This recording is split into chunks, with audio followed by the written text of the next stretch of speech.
மன்னரையிலே நிற்கக்கூடிய நேரம் நம்முடைய உள்ளமெல்லாம் நடுநடுங்க வேண்டும். அண்ணலம் பெருமானார் சொன்னார்கள், நீங்கள் கபரு ஜியாரத்து செய்யுங்கள், அது ஃபதுதக்கிருல் ஆகிரா, மறுமை நாளை ஞாபகப்படுத்தும் என்று சொன்னார்களே. இன்னைக்கு நானோ நீங்களோ யாரையோ அடக்கம் செய்யத்தான் மன்னரைக்குள்ளேயே வருகிறோம் இல்லையா? ஆனால் பெருமானார் ஸல்லல்லாஹு அலைஹி வஸல்லம் தஹஜ்ஜத்துடைய தொழுகையை முடித்துவிட்டு கபருக்குள்ளே வருவார்கள்.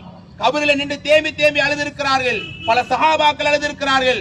ஆனால் நானோ நீங்களோ மன்னரைக்குள் வந்து நிற்கிறோம். அந்த மன்னரினுடைய அதாபுகள் என்ன, மன்னருடைய விசாரணை என்ன, என்னை ஒரு நாள் புதைப்பார்கள் என்கிற படபடப்போ துடிதுடிப்போ இல்லை என்றால் அல்லாஹ் எப்படி எங்களை மன்னிப்பான்?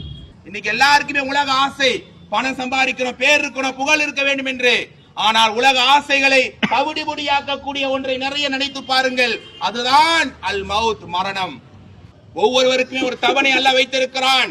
அந்த தவணை வந்து விட்டால் அல்லாஹ் முந்த பிந்த ஒரு நொடியும் செய்ய மாட்டான். இவருக்கான தவணை